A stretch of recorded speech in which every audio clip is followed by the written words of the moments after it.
Welcome back to the Compressor Guru. Thank you, Dale. So we've been working on this 15T, and we're going to put the valves together, the valve plates and the heads, and we're going to walk you all through that today. We're going to start with a high pressure discharge valve right now, and we spent all of our time cleaning, and you may go, geez, but it's a little rusty. Well, that's okay. So we got different size bolts. This is the small bolt, and if you look here, it's got a pin in it, and it slips right up through, and when you put the pin in the right place, it locks and it's flush. That's cool. I thought it was. So we'll put that back over, and remember we had our machine shop episode where we went and had all of our valve surfaces refinished, and I looked in the book to make sure I was doing this the right way.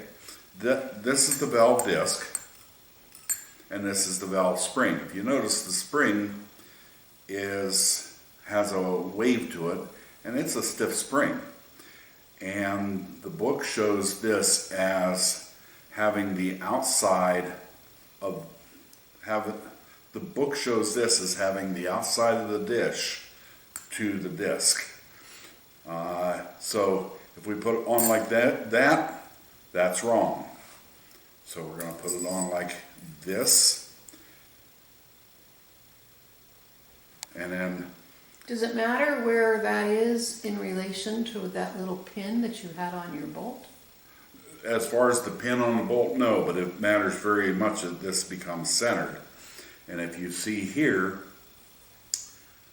this has an elevated section where I can't get the spring to rise on it, but that actually guides both the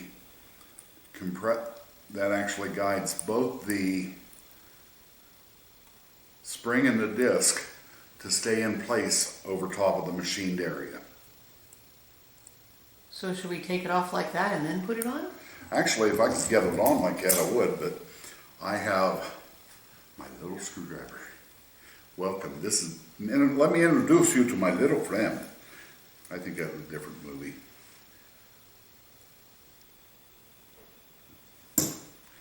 Now, I got that down. We have a washer.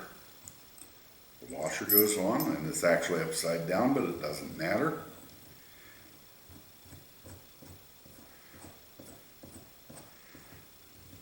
Nothing else in there, no little gasket or anything? Nope.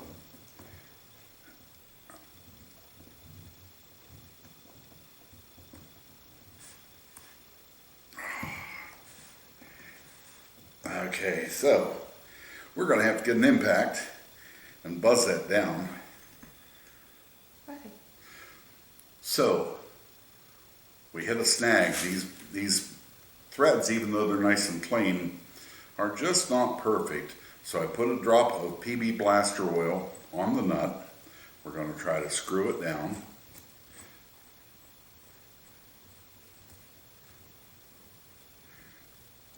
And PB blaster is great. I got that further than I did before. In this 15T series, you've seen me do something that you shouldn't do, and this is something else you shouldn't do. If I was doing this by myself in the garage, no audience, well, I'm in the garage. But if I was doing this with no audience, I would take this over, I would put the bolts in the threaded holes, I'd put it in the vise, and I'd wind this down with a wrench. But me and the camera wife were already set up here. So we're gonna cheat, and I'm not telling you to cheat, I do not recommend it. So camera wife, do you have a good close-up of that disc, the way it moves around right there? Well, let me move it. See this, the way it wants to move around? yes. Okay, we want to get it as close to, nope, I went over. We want to get it as close to where it's supposed to be as possible. And that's basically lined up with the edges of that spring. And that's pretty close. Kids, I am a professional. Do not do this at home. Now I already turned my wrench down to 1. And okay, didn't even have to run it the whole way down, it loosened back up. So, and I knocked my disc out of place again. Now, what I gotta do is work this so I can see, but you can see, which isn't easy. Try to get that lined up real nice and wind that down. And then every time I make it go around, I want to see if I can push up on it. And I can't, it's not in place yet. I'd say that's too far over.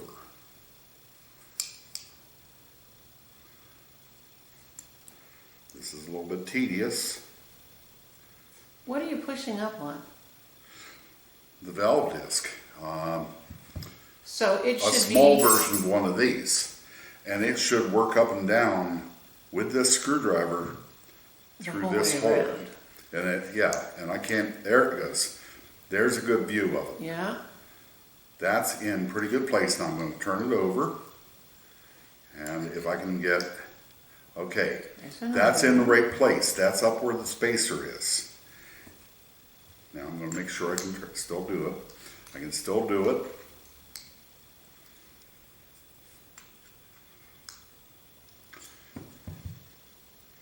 And that's pretty good.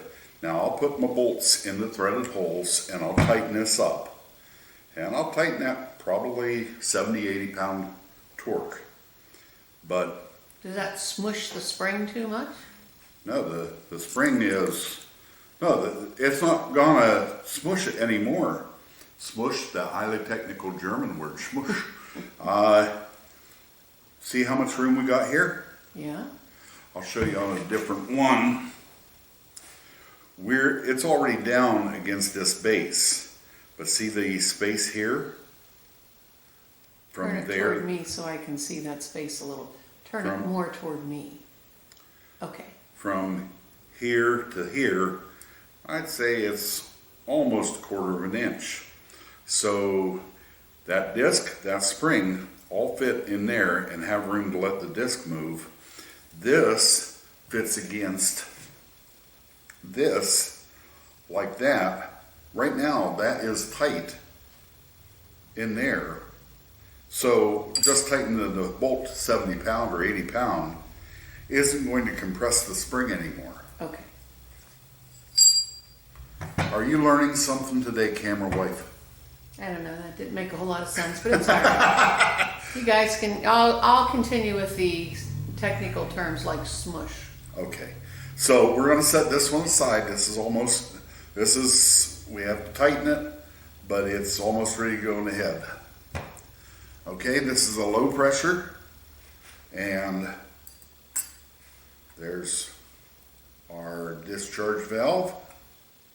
Okay, so just for grins and giggles and education purposes, I have this disc pushed down over top of the opening that it actually seals up, and I'm going to show you just how close this fit is. Oh, do you see the edge of the gap there? Right here. I can see it from this side. Now I can see it. Okay. Can't see it from above. So, you can see that there is not much room for air here. And that's why I'm not putting the spring on this. That's why when we put this down, it's perfectly lined up with our bolt.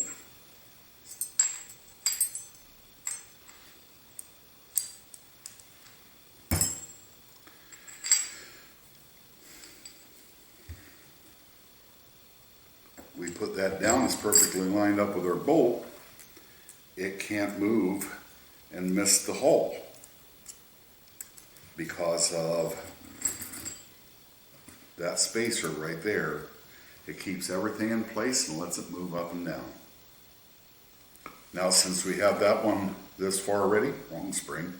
That was a really big one. That's a big spring. That's a disc. And that goes on there like that. It's not upside down. It's not upside down. And that goes down right there. And actually that lined up really nice. So we put our washer on. We put our nut on. Hopefully our nut will spin down easier than the last one.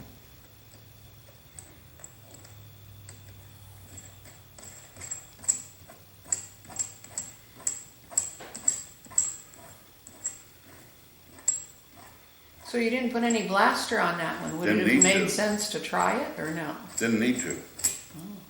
Okay, that's all the way down and tight. Now we check our,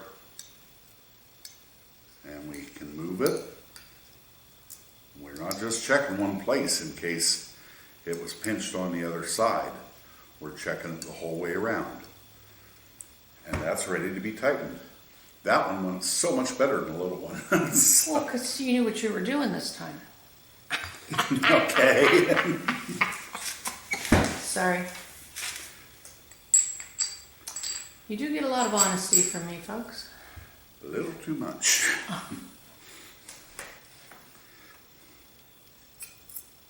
Now, is this one the same size as the last This one we is the just same. did? This is the same valve. This is the same size.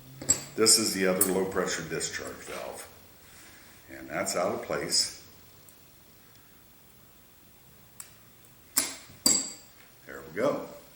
So what would happen if you put that spring in upside down?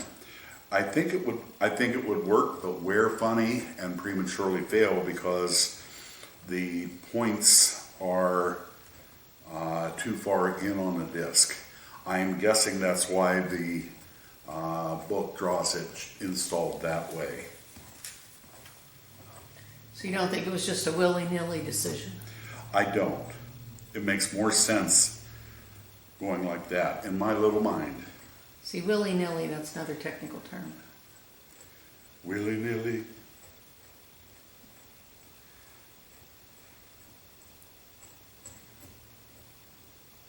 Okay, that's down. Now we check it. Good. Good. Good. Good. We are beautiful. Okay, so I will tighten these up into vise off camera. You've seen me do that stuff before. And I forgot my washer on this one. I'll redo this. You were being willy-nilly, weren't you? I was being too willy-nilly. Bud forgot the washer. The Goozeroo's gonna have to go find a washer. So now that I'm redoing my work, there's the washer. You wind it down and line things up again. And that's definitely out of place.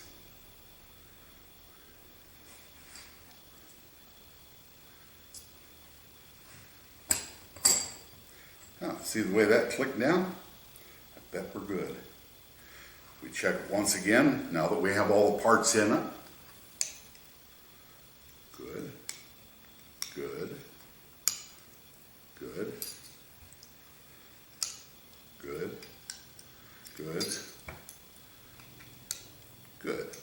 Now, I'm going to tighten these up in the vise off camera, and I'm not going to show you testing these, but you've seen this in other videos where we show you how to test valves. And we'll set this upside down where, yeah, that's the right hole, where we can push down in the holes. We'll set it upside down on a nice firm table, and we'll fill these with gasoline or fuel oil. And if it holds the fuel for 30 seconds, doesn't leak down, it's good enough to hold water for a split second, because this machine will run at 1,000 RPM. And so 1,000 times a minute, that flapper opens and closes and makes a seal. And I consider that pretty incredible. We're still working on the high pressure side. And this is actually the intake valve body right here. And when I took it to the machine shop, we had to take these sleeves out, and these sleeves help you line it up to go back together the correct way. So I took the sleeves out. Now I'm going to put it back in. Just put a 1/2-inch bolt in it. Little tiny hammer, don't go beating hard. And just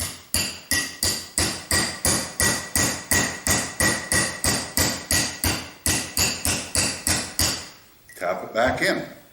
Now, I expect that would go down the whole way through, but when we go together, it only goes one way. And that fits there.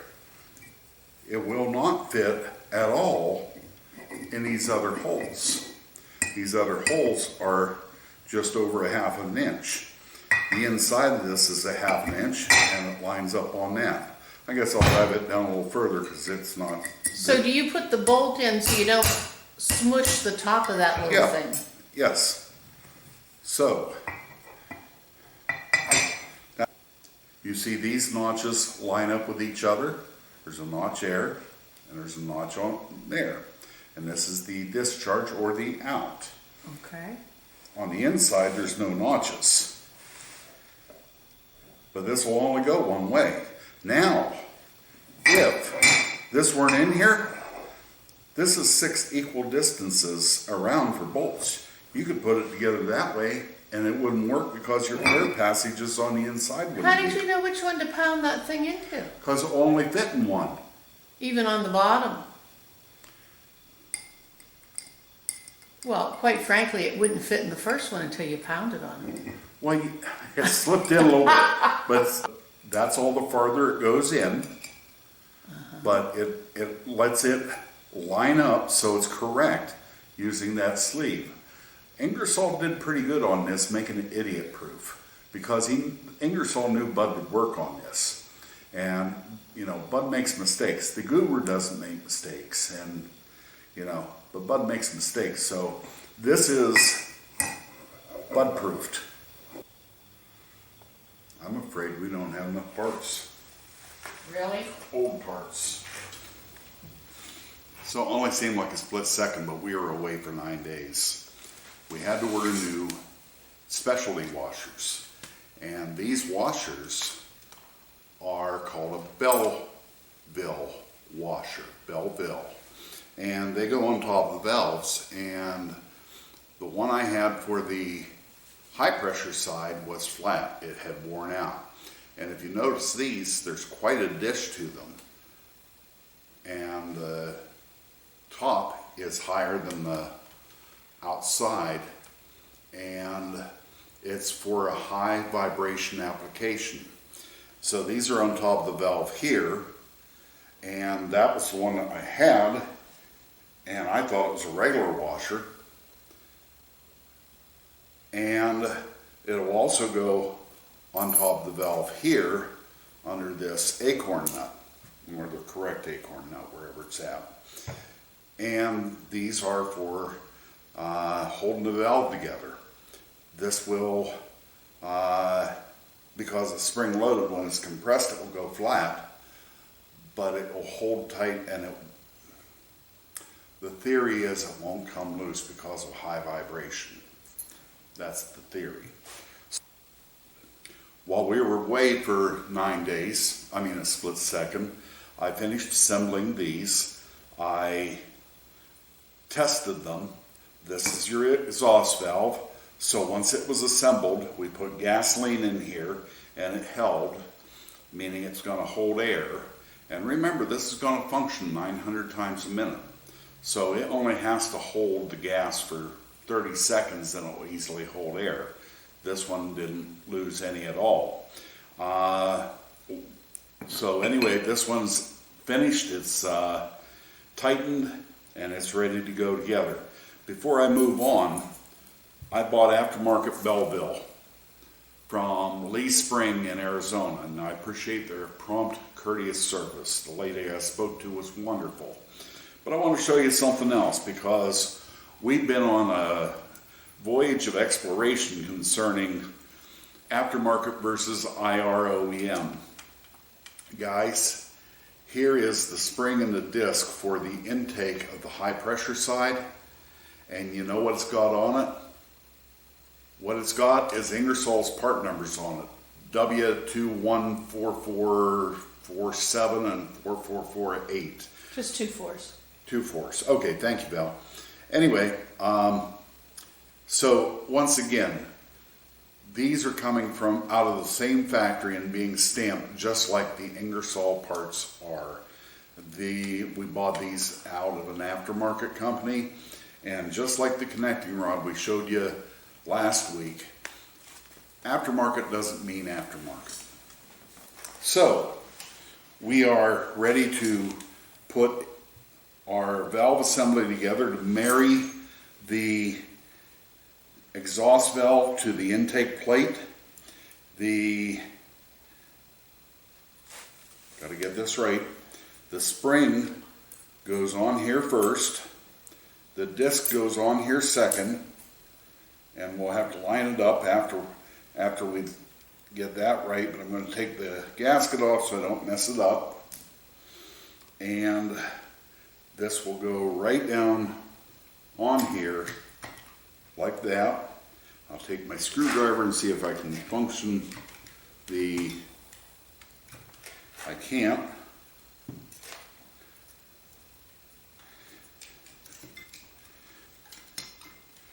And yes, folks, you're going, I can't see everything you're doing, bud. Well, there's a reason, because I got to be able to see what I'm doing. John in Panama, you're a longtime Ingersoll tech. If you know an easier way to do it, please either email me or leave it in the comments.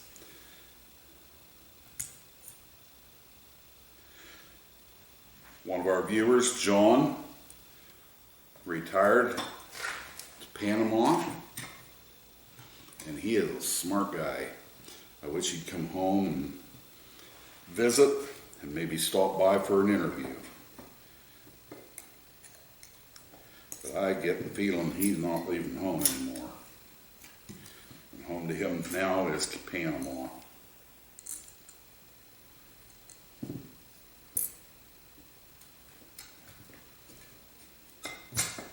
There we go. We're in place. Gotta make sure the valve disc moves all the way around.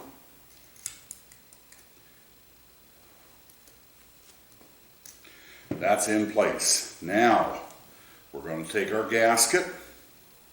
We're going to put our gasket on.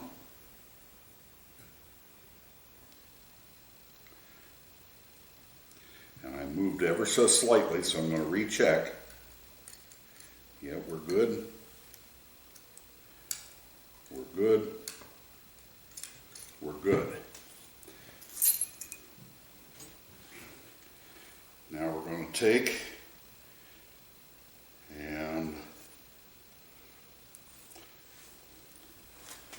can you see the difference in this hole from the other holes, camera wife? It has a lip in it. Yep, this is the hole that goes to this sleeve.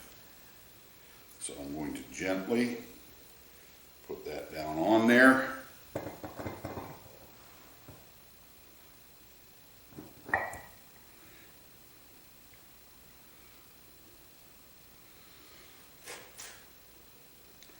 And take my brand new Belleville washer, put it on there. Tighten that up, make sure we're still in place.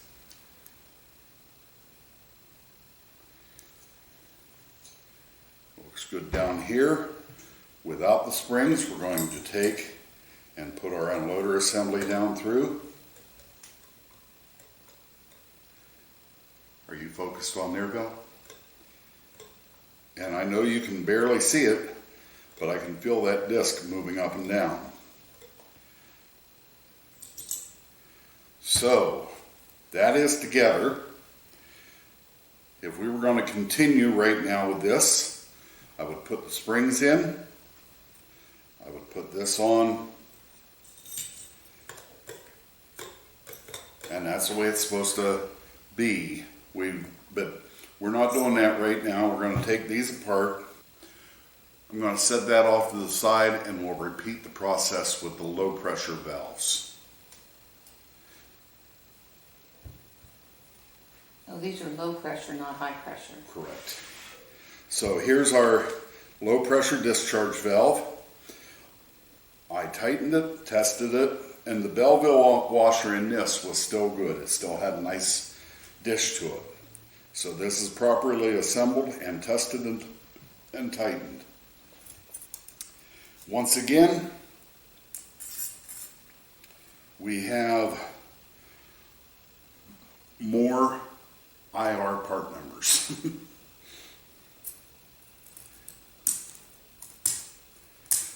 Folks, I remember when I got hooked up with Quincy, I got a terrible speech from Paul Schmidt, who was the factory rep for them, and he eventually went to work for one of my competitors. And Paul was a nice guy, but I remember our initial meeting was, where are you getting your parts now? This is before I was a dealer for him. And I told him, you know, we were going through the chain, and I was literally the little fish on the chain. And Paul was like, okay, because we hate aftermarket parts at Quincy. And you know what? They hate aftermarket parts at Quincy because your parts are 4 times as high or more. 27 times as high, that spring. Needs put in.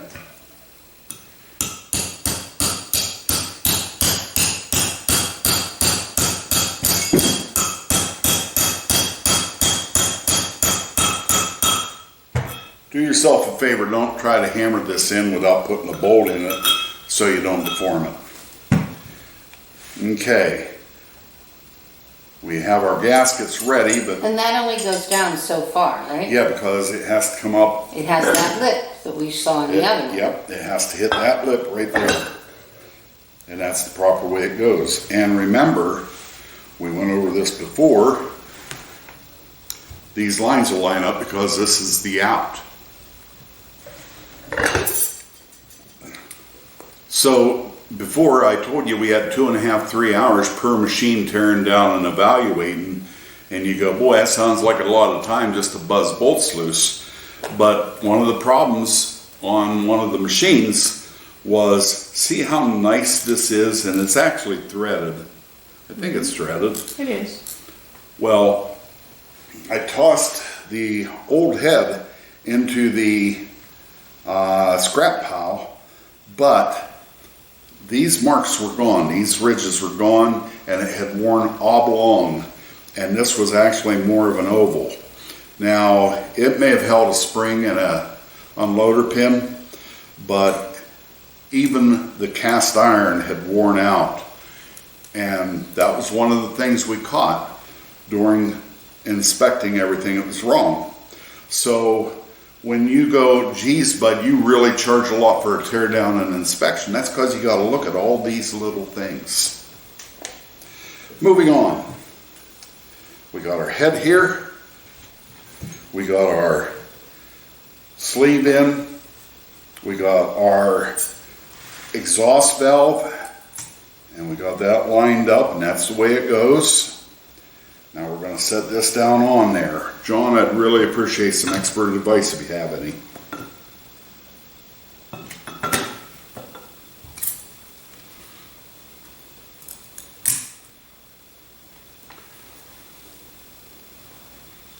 By the way, these are the valve bodies that we had at the machine shop on the surface grinder or surface hone, and they are just beautiful.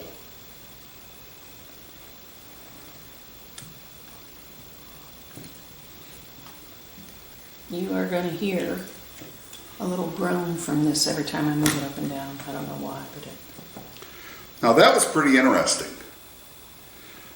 I was wiggling it a little bit, and I actually felt it click when the disc evidently dropped into the right place. I'm actually going to put the gasket on here and throw this together, and see if they are in the right place. I'll be able to finagle a little bit if they aren't.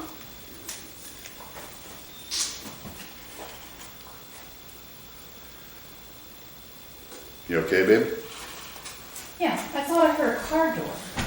Oh, must be the blue house. I can always hear a lot from them down there.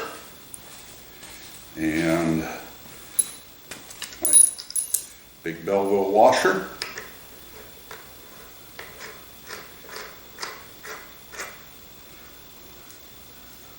Now let's take a look. Are we in place? I do believe we are. Maybe. That doesn't look right.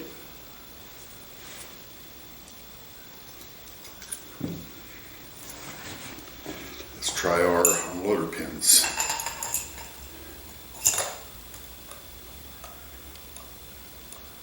Gotta tell you, I don't like the way it looks, but it's working.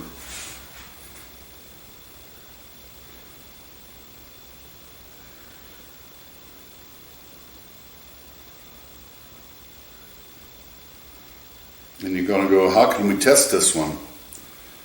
Folks, we can't test this one because our cavity is covered by the valve plate. We can't put the fuel to it and say, oh, let's see if that works. Doesn't work that way on this one. Wish it did. So we're going to set that out of the way. We're going to do one more.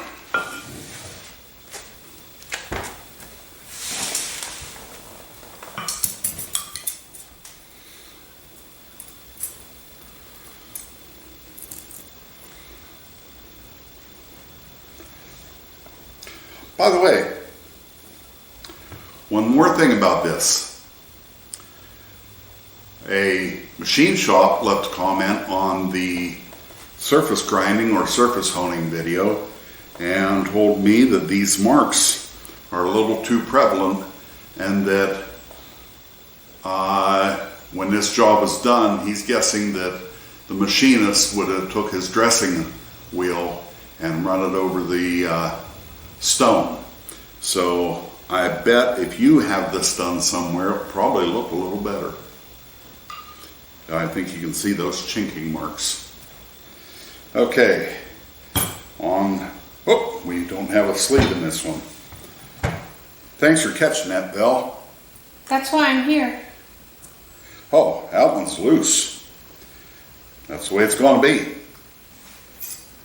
That one ain't easy.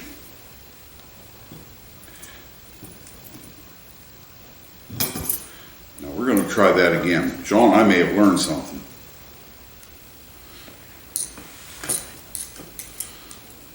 I don't want to take a chance on that happening. That's rule number 4, never stop learning.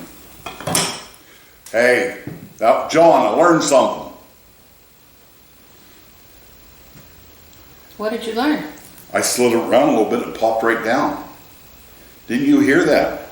I did. I just wasn't sure exactly what it was you learned.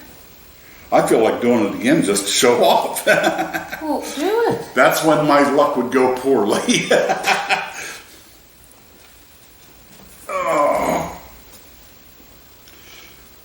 Oh, here it is.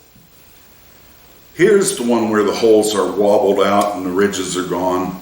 And we're going to put a better one on than this.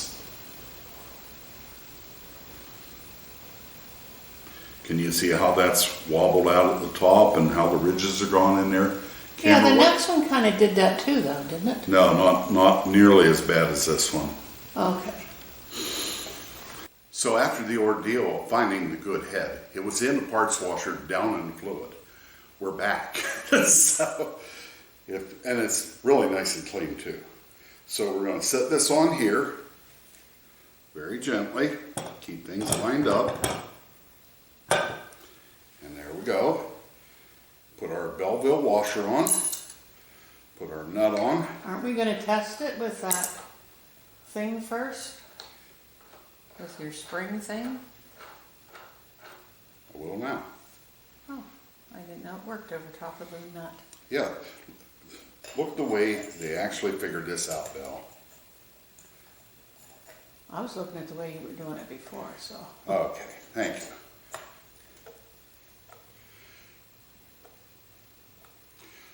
They actually made this big enough to go around the acorn nut they put on top to hold the two valve assemblies together. And that is good. So now I'm going to turn it over and just show you the bottom side of it. And guys, it's really warm in my shop. So I'm going to say it this way. We're going to come back on a cooler day and finish this. But the valves are finished. In our next episode, we're going to set the valve bodies onto the cylinders, put the unloader towers on here with the springs, with the unloaders, with the unloader tower, and it doesn't go like that, don't worry. So, anyway, we're going to do all that in the next episode, and I predict there's 2 more episodes to this, and the last one we just buttoning it up, putting the control lines on and that. But next episode, the heads go on the cylinders. We'll put the unloaders together for you. And guys, this isn't hard work, but you really gotta watch what you're doing. Thank you. God bless you. This is the Compressor Guru. Any words of wisdom, Val? Turn on the air conditioner. I don't have air conditioning. I'm not far enough south to justify it in a shop. It's true. I'm going to go home in the air conditioning. Oh, okay. Bye.